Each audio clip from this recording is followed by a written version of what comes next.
Good morning. I'm a bit late this morning, but that's all right. It's loose here. Our time is loose. I had to make coffee.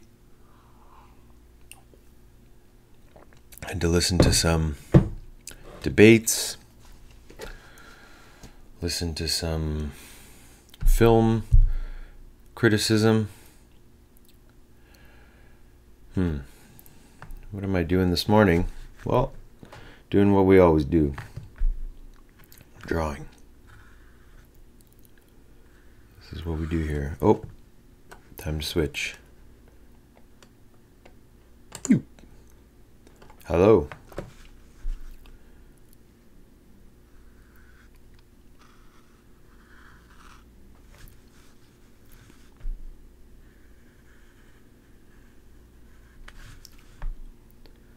Surprises.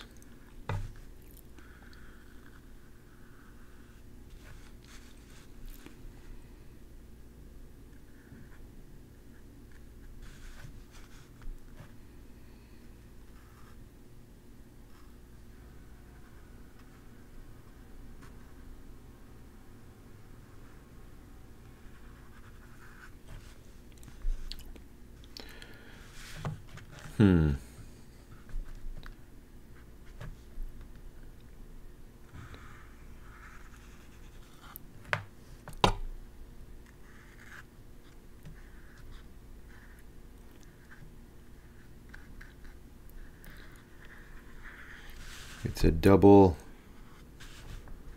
duck.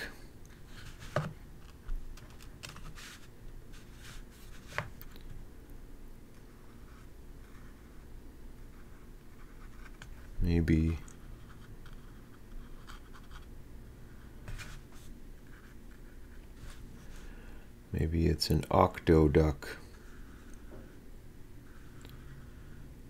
Or maybe it's a thing whose feet only have 3 toes. Imagine you had ducks for hands. Now there's a way to live. That would be an interesting challenge. Maybe the ducks, one of them is singing. Doo doo doo.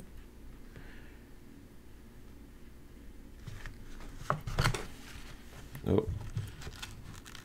One of them singing a little song. And the other one is... How can I do this? Yeah, there we go. The other one is... What are you doing? I'm going to give you a bottom.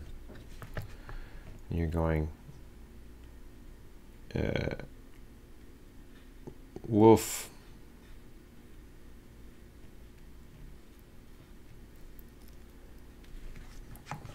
Woof. That's the sound ducks make, right?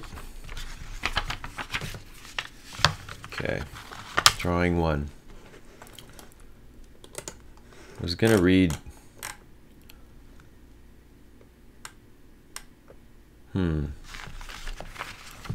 So, the preface to Kierkegaard's Fear and Trembling begins, "Not only in the business world, but also in the world of ideas, our age stages ein wirklicher Ausverkauf, a real sale." I've also seen that translated as like a clearance sale. Everything can be had at such a bargain price that it becomes a question whether there's finally anyone who will make a bid.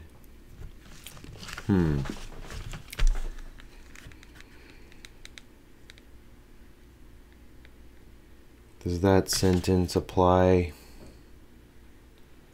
to us? Is our world more of a clearance sale or less of a clearance sale than Kierkegaard's world? Or is it the same level?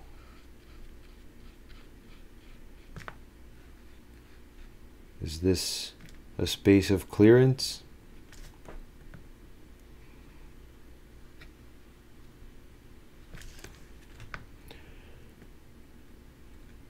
He's looking over here. I can't see. I can't see what I'm doing. Okay, here we go.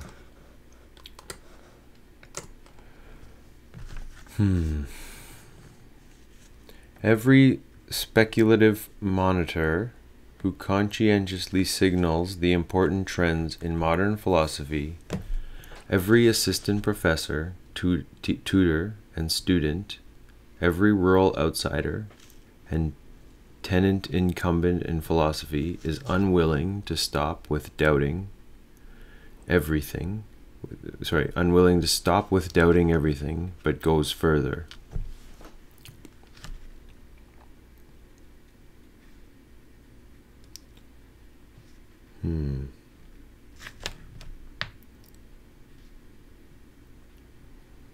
The limits of doubt.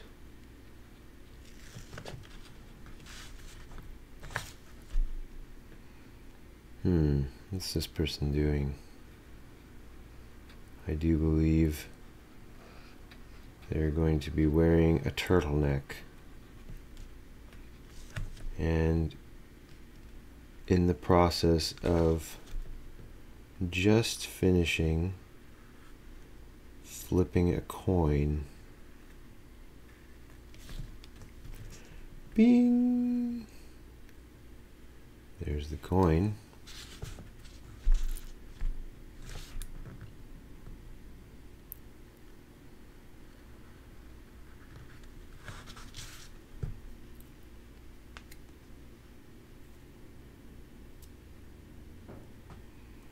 They're not. It's a phony thumbs up because they are not giving the thumbs up.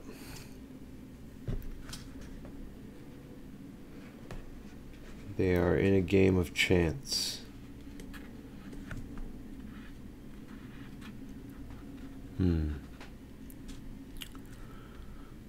Where are we at now?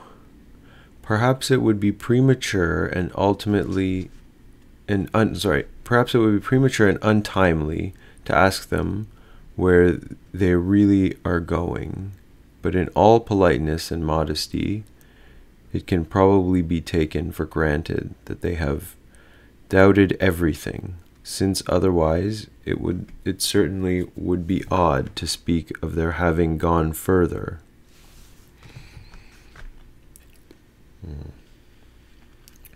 So what we do know is that's how Kierkegaard was interpreting the world.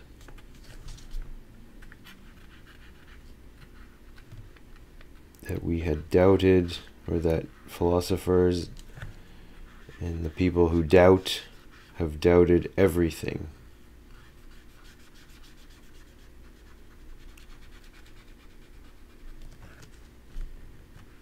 They've even doubted their own existence, right? If they've doubted everything. Even doubted as to whether or not they exist.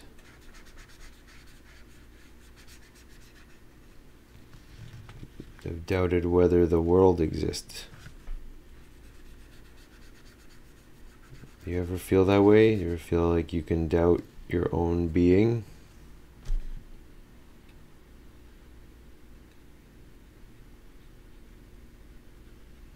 How pragmatic is that? Do people move forward with such a belief? Can you move anywhere on such a belief? Questions Kierkegaard was undoubtedly concerned with. Okay, so they have all made this preliminary movement, and presumably so easily that they find it unnecessary to say a word about how, for not even the person who in apprehension and concern sought a little enlightenment found any. Not one suggestive hint or one little dereliction sorry, what is that word? One little dietetic prescription with respect to how a person is to act in carrying out this enormous task. But did not Descartes do it? Descartes, there's a footnote, a venerable, humble, honest thinker whose writings no one can read without being profoundly affected. He did what he said and said what he did. Alas, alas, alas. That is the great rarity in our day. As Descartes himself so frequently said, he did not doubt with respect to faith. And then there's some Latin here. Is there a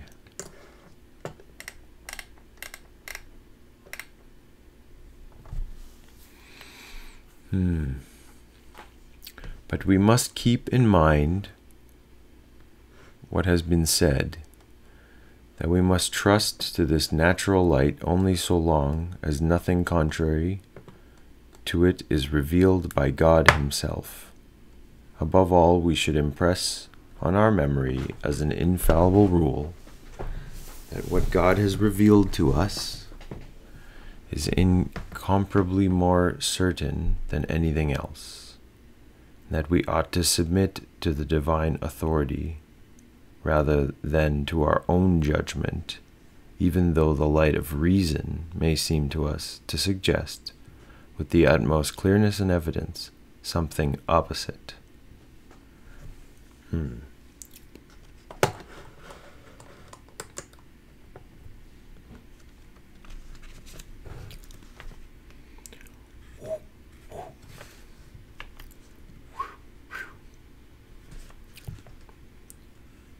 Flipping coin. It's still in midair. Leaves a little trail. Whoop. Whoop. Whoop.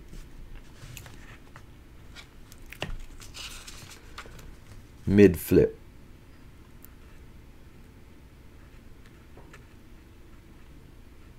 And this is the sun.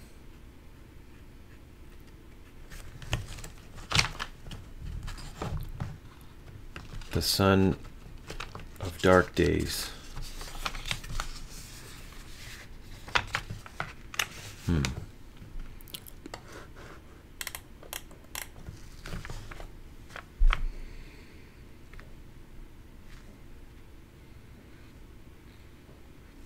I going to draw now? Maybe a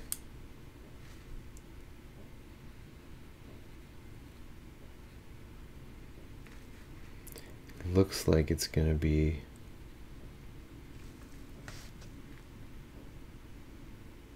eyeballs, but surprise, it's a bunny. Weep.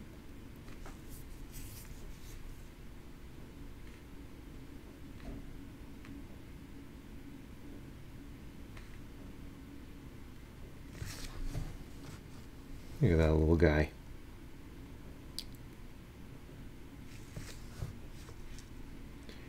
Hello. He. Just says he. He. And needs a little friend. Maybe.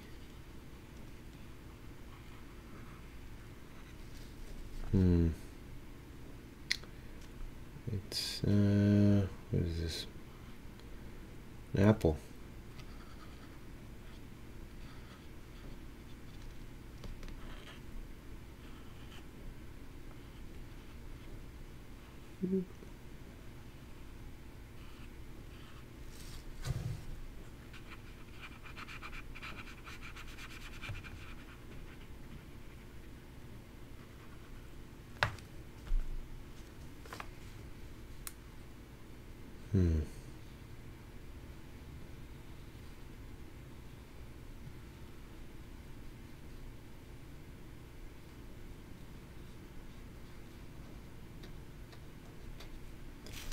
Another apple.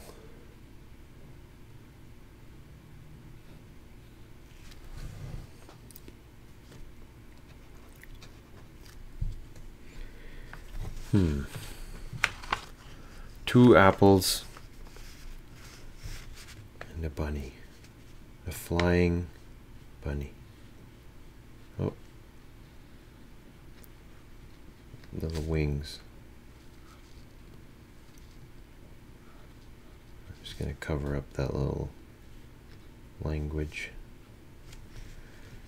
And now we're going to give this bunny no more eyes and just one big eye. It's more of a beholder now. A bun holder.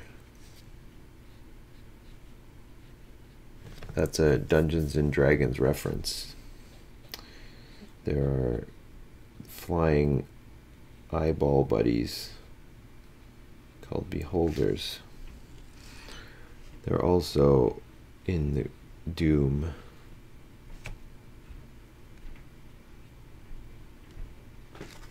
A famous creature, really. Why don't we draw a beholder? We'll draw like a crazy beholder. That's a fun task. Beholder. Do beholders have little questions? Do beholders have hands? No, they don't really. Yeah, they don't have hands. They kind of have like these eyeballs coming out of the tops of their heads, right?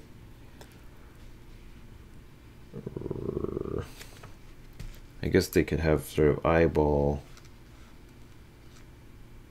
hands too.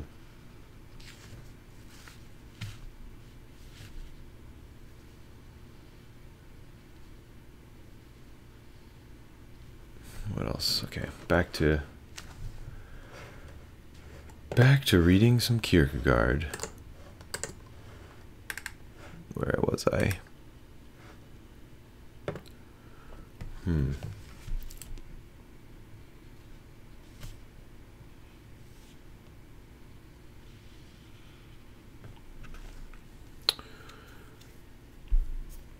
Above all, we should impress on our memory as an infallible rule that what God has revealed to us is incomparably more certain than anything else, and we ought to submit to divine authority. I read this part already, but I'll read it again.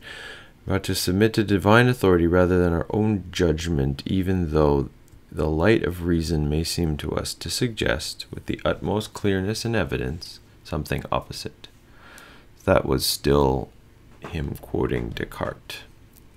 Principles of Philosophy.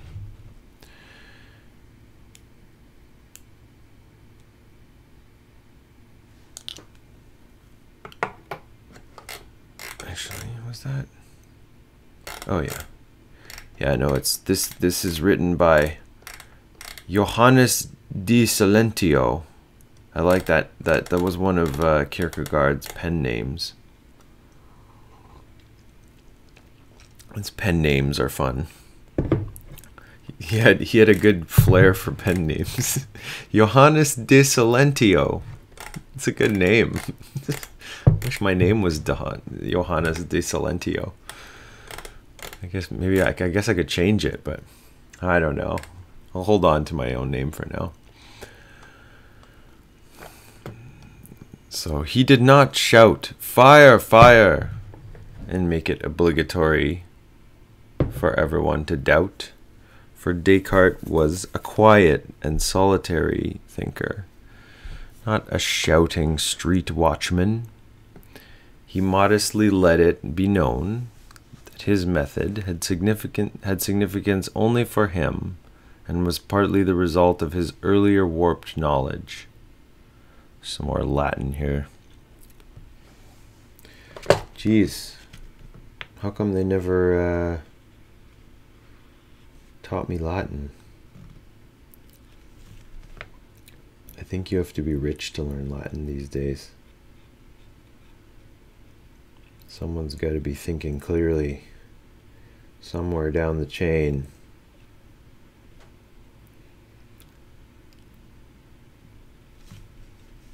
I heard that the Vatican still has, people to translate new words into Latin.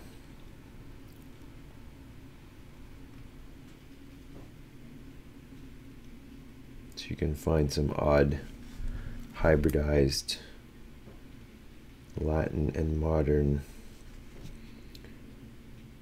words.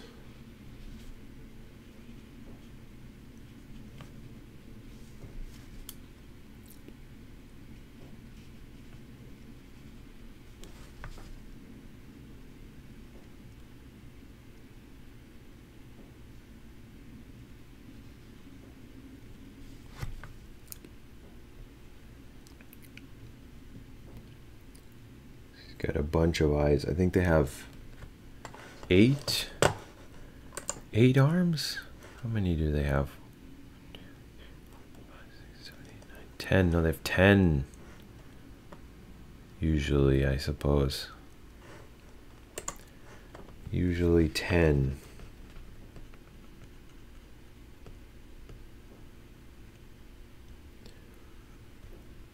How many eyes on a beholder? 10. It's like evil children's show. Mwahaha.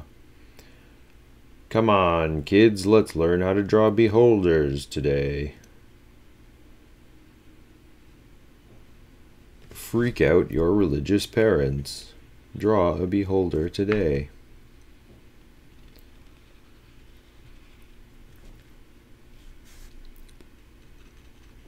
I had a friend whose mother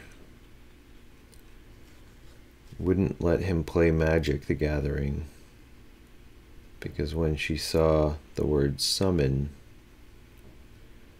she thought he was actually attempting to summon a creature into reality. This is the power of stories.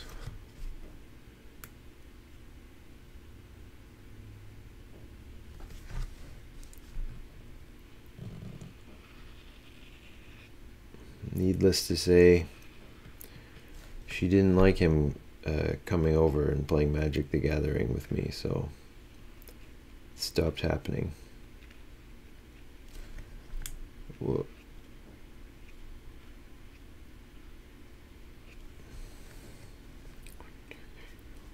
7. Need 3 more.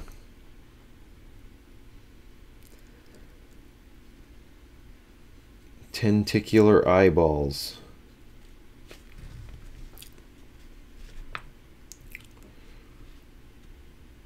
I'm going to draw a happy beholder.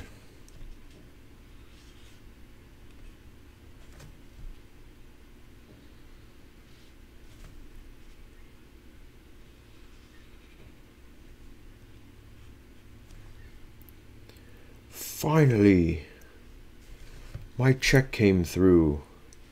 I've been waiting for this check for 10 years. That's the expression that I'm going to give this beholder. He just won Publishers Clearinghouse or something. Yay!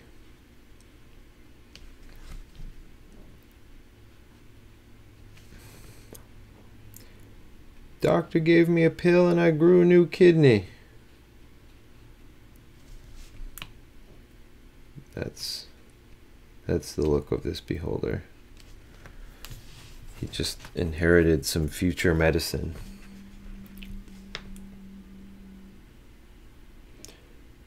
I don't have to be a beholder anymore. I've always felt like a human in a beholder's body.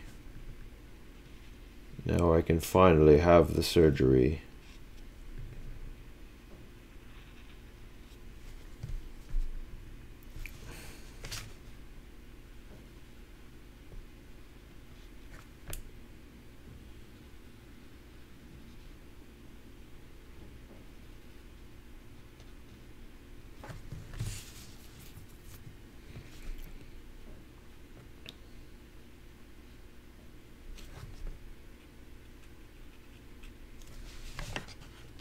It's a beholder. I'm gonna switch pens now.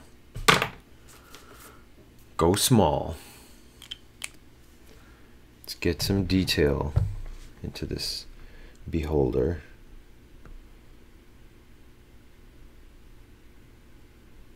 Some shading. We'll do some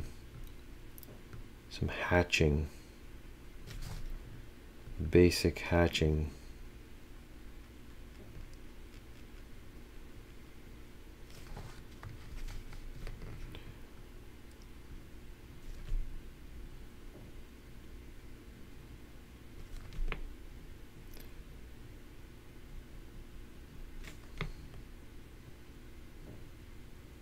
I like the world that we live in.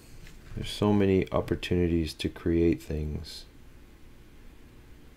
The real challenge becomes whether you have time to appreciate the things. You know, I lived in Florence, Italy for 1 year. Well, almost a year. A school year. And I learned something about a place like Europe, or the world for that matter, is that you could spend your whole life traveling and experiencing things, and you will not see it all. There's too much. There's just too many amazing things in the world. I once heard that the amount of encoded information is now doubling each year, something like that. I'm just kind of pulling this stat out of my memory, but something like the amount of encoded information in the world is doubling sort of at an almost exponential rate. I think per year, I believe, is what the stat was. I might be wrong. It might even be quicker than that, but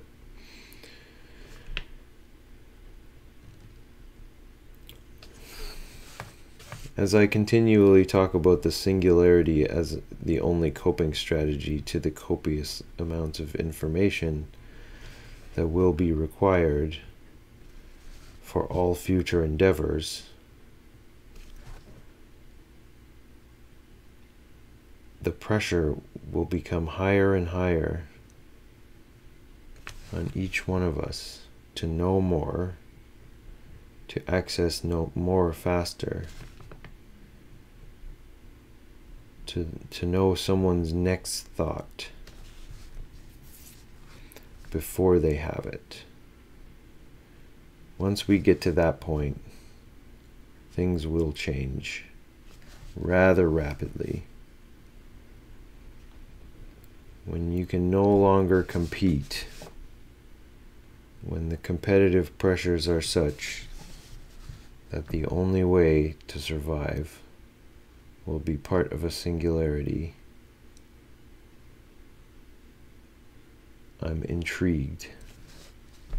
Will it happen?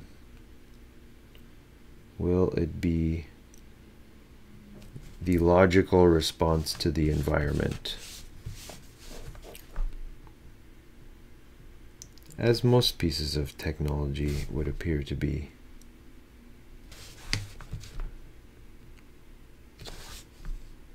Logical responses to adaptations, environmental adaptations.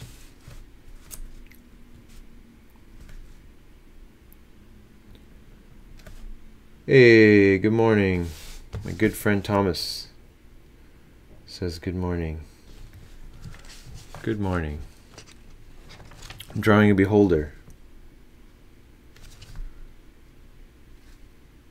Just giving him some detail. Or her. Maybe it's a female beholder.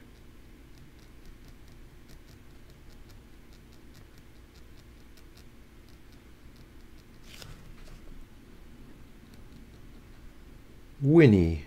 Winnie the Beholder. I've known Winnie for years. She's been in the back of my head, just waiting to be brought to life. Winnie the Beholder.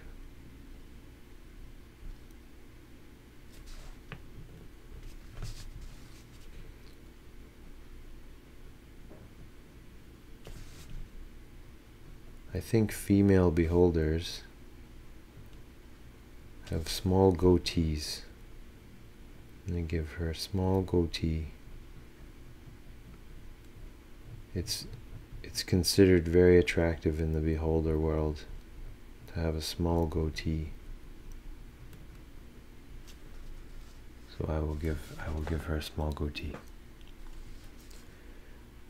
How feminine, they say, the beholders, when they see the tiny goatees.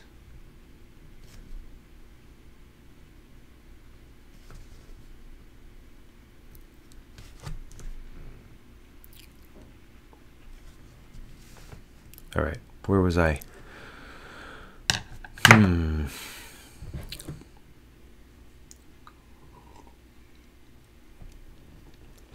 So, Kierkegaard, speaking of Descartes, says,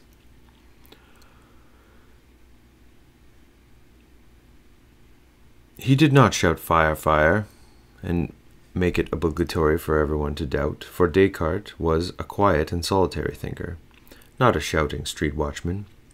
He modestly let it be known that his method had significance only for him and was partly the result of his earlier warped knowledge. Oh yes, the Latin. Thus my design is not here to teach the method which everyone should follow in order to promote the good conduct of his reason, but only to show in what manner have I endeavored to conduct my own. But so soon as I had achieved the entire course of study, at the close of which one is usually received into the ranks of the learned, I entirely changed my opinion, for I found myself embarrassed with so many doubts and errors that it seemed to me that the effort to instruct myself had no effect other than the increasing discovery of my own ignorance.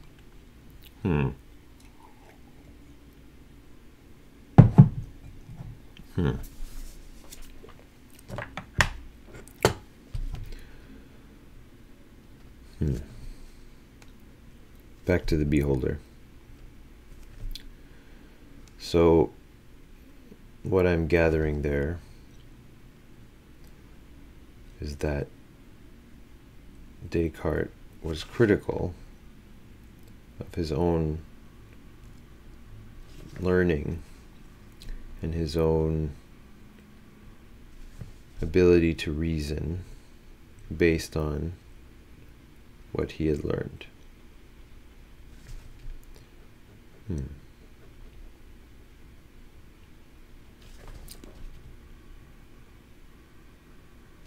I mean, education certainly changes you. It's kind of like that old adage, if all you have is a hammer, then everything looks like a nail.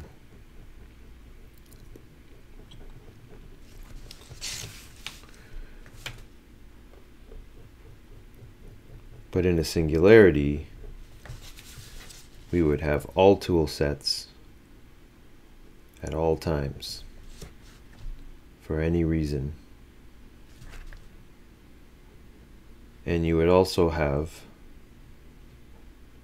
the knowledge of which tool set to use for any given problem. Now, there are limits to our understanding.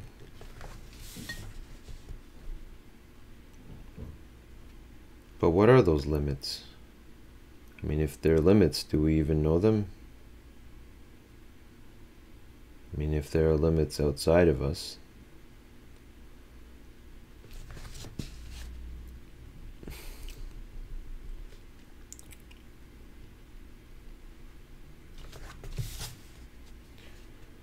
what will we eventually look like? Will we be computers? Will we look digital? Will we look like Sophia the robot? Sort of augmented faces? Or will we look like beholders with eyes coming out of every orifice to see in all directions? A floating, disembodied watcher.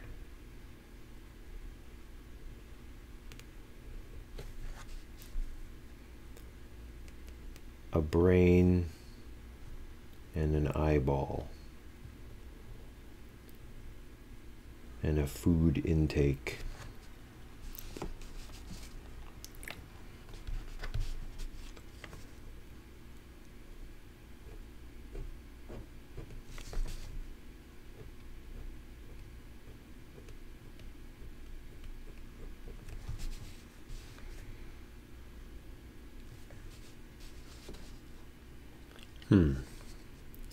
I'm pretty into this beholder.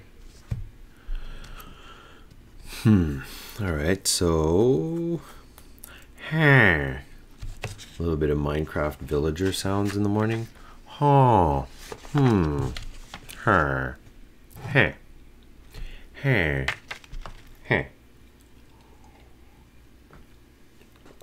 ho, oh, oh, huh? Oh.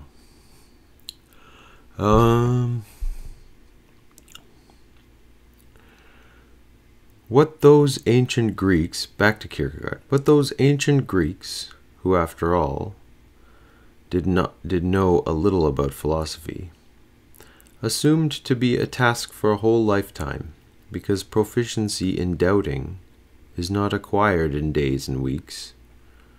What the old veteran disputant attained. Disputant? I don't know. Disputant?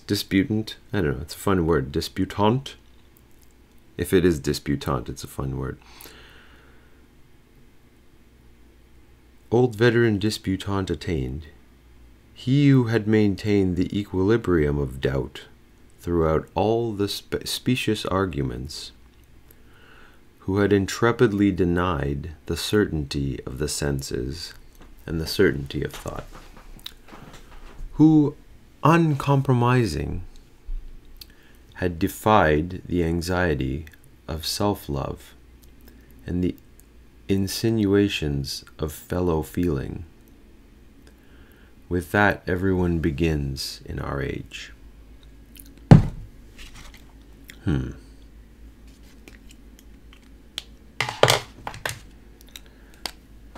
What to draw now?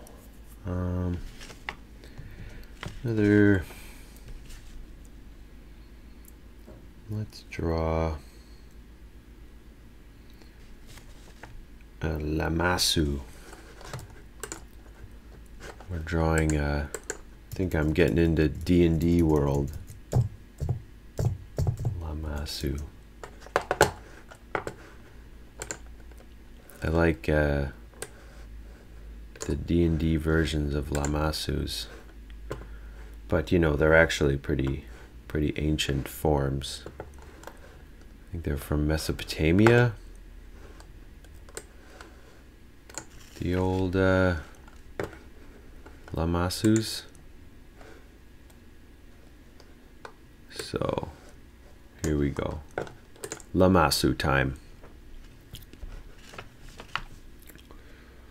So a Lamassu is a creature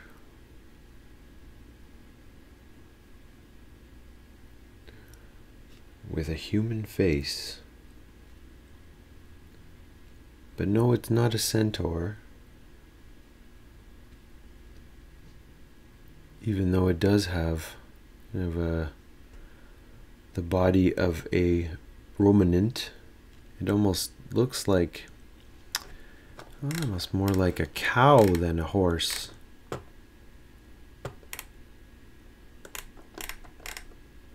Or a bull, perhaps.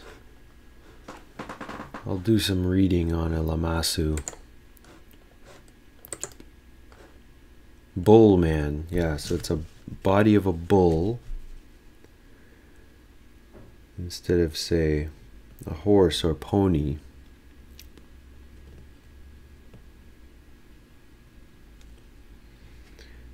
It seems to have these odd sort of ridges on its head. Some sort of hair.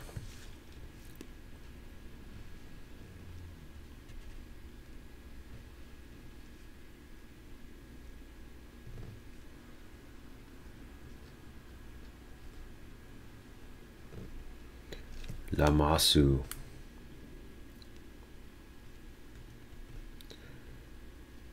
Do you ever feel like a Lamassu?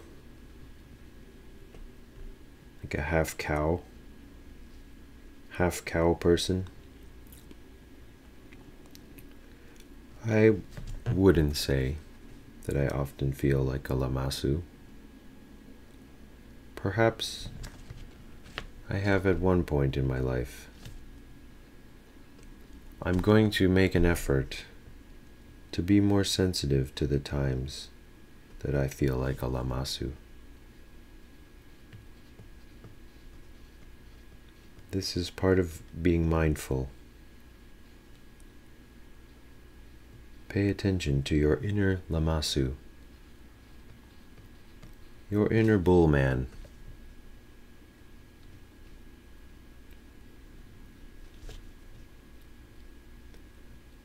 I like this particular Lamassu. Has a different beard forms in one beard. Kind of this dotted, spotty beard.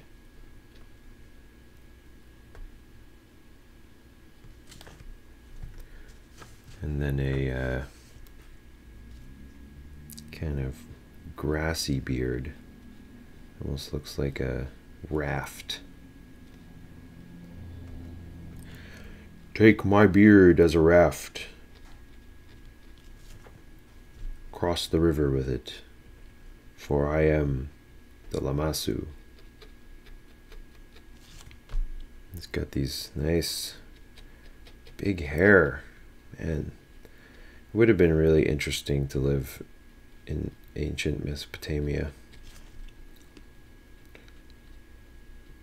Perhaps one day I can go back. Perhaps one day I'll take a time machine.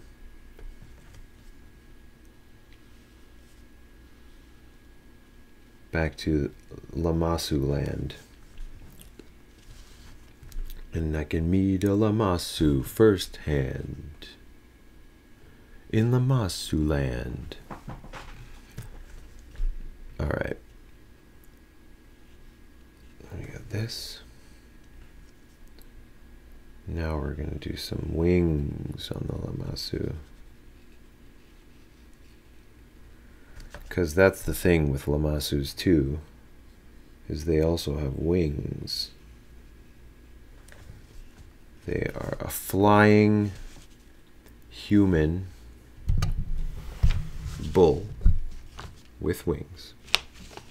Flying human bull with a crown.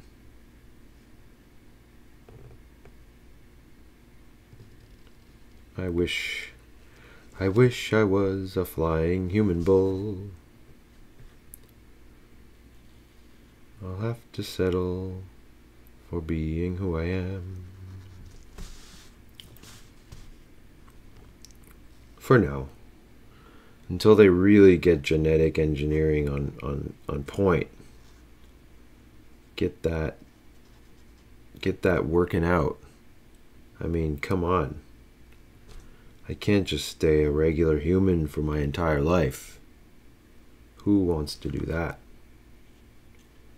Who doesn't want to be a flying bull human?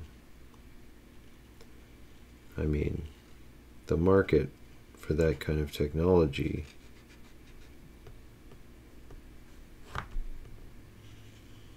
just huge. I mean, imagine what a world we'd live in if we were all Lamassu. You can be a Lamassu too.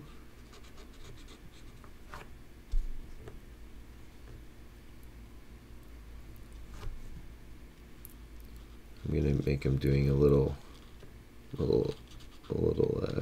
shimmy at the back. A little shimmy.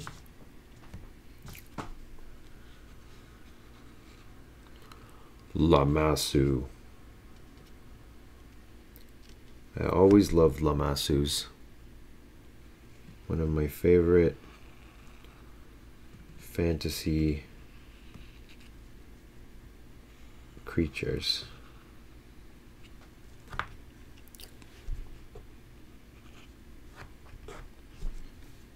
Okay, next level detail as I continue to read. In our age, everyone is unwilling to stop with faith, but goes further. It perhaps would be rash to ask where they are going, whereas it is a sign of urbanity and culture for me to assume that everyone has faith, since otherwise it certainly would be odd to speak of going further. It was different in those ancient days. Faith was then a task for a whole lifetime, because it was assumed that proficiency in believing is not acquired either in days or in weeks.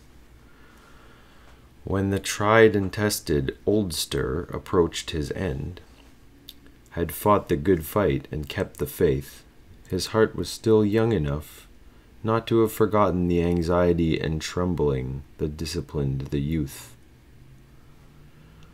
that the adult learned to control, but that no man outgrows except to the extent that he succeeds in going further as early as possible. The point attained by those venerable personages is in our age the point where everyone begins.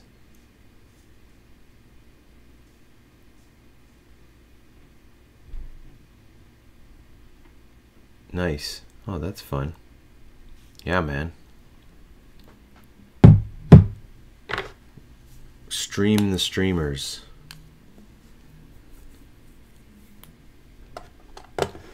I'll check it out later,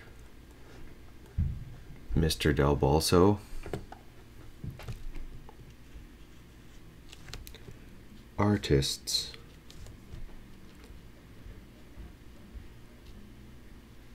Thomas is a fellow lost boy. We're like a military unit of art. A band of brothers suffered war wounds together. We have stories of success and failure.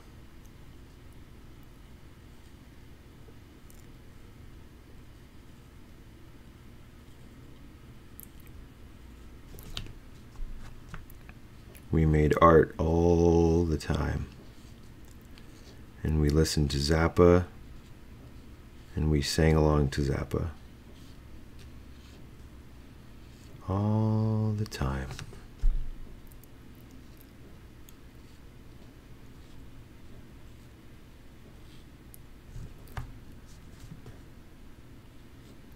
Sometimes I like drawing wings, but then I get a little bored. So I just want to get even more loose with feathers. I want to just repeat the same thing over and over again.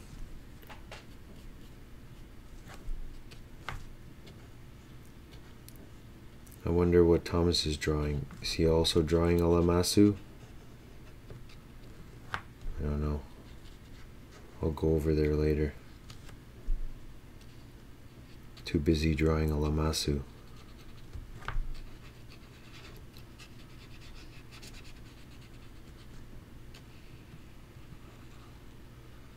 Finish the shading.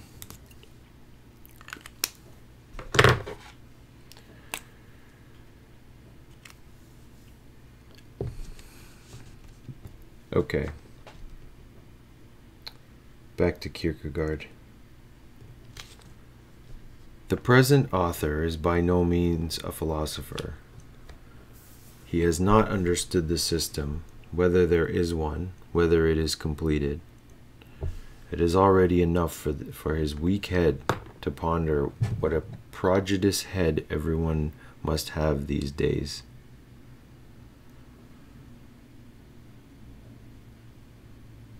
When everyone, even if someone were able to transpose the whole content of faith into conceptual form, it does not follow that he has comprehended faith, comprehended how he entered into it, or how it entered into him.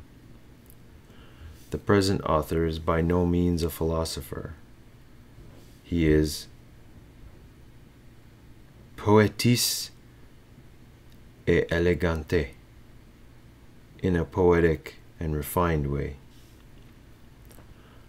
A supplementary clerk who neither writes the system nor gives promises of the system,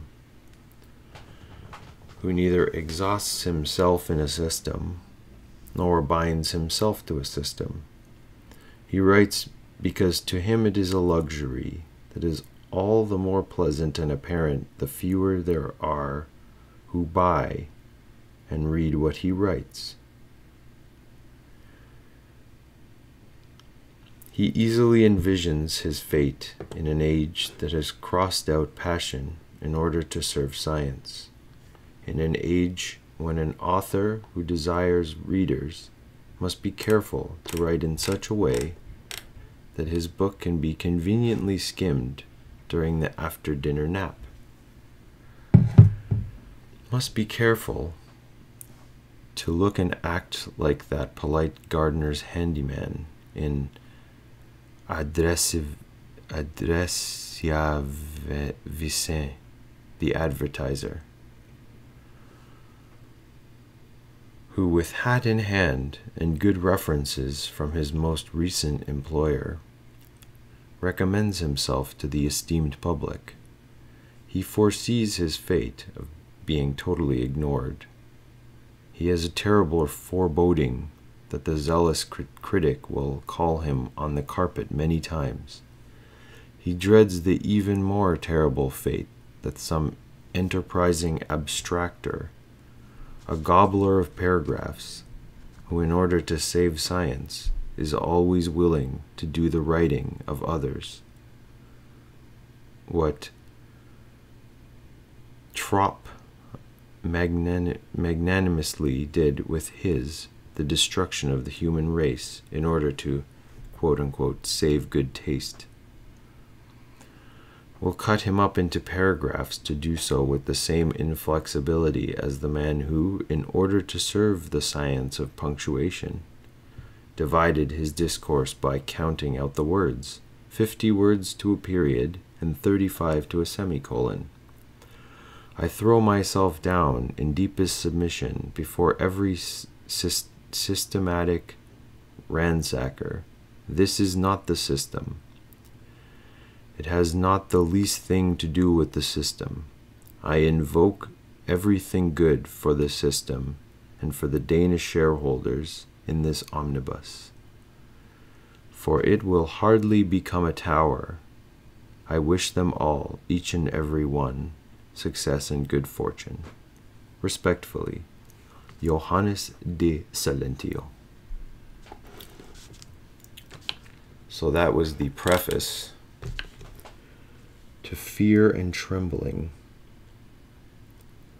Søren Kierkegaard, a philosopher that I am beginning more and more to to be interested in.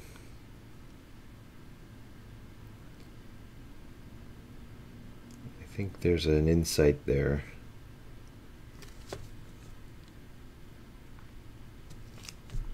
In this world of myriad things.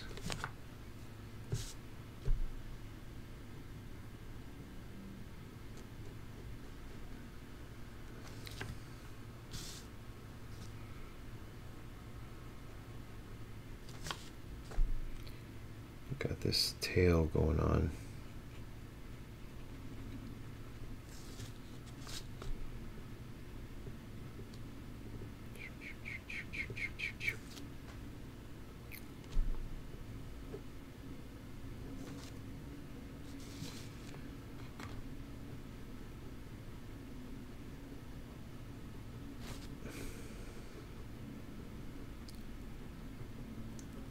I have some interesting ideas for our shows with you, Thomas.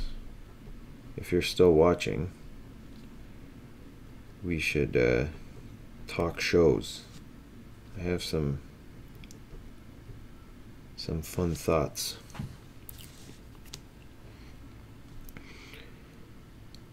I just for some reason had that moment in Back to the Future in my head where Doc Brown says, "A portable television studio."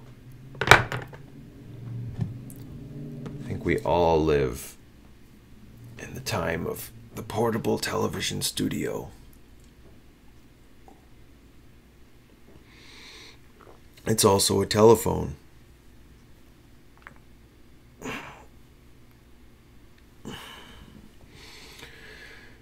It also connects you to everyone in the world, potentially, if they have the same kind of telephone.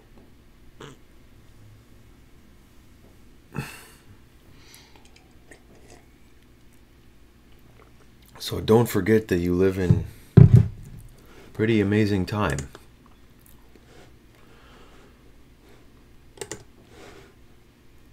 Only in my wildest dreams did I think I could be a portable television studio. But look at me. I'm a portable television studio. And so are you. And with that, and my Lamassu, I take my leave today. Have a wonderful day, everyone. Don't forget to like, share, subscribe. Be weird. And have a great day.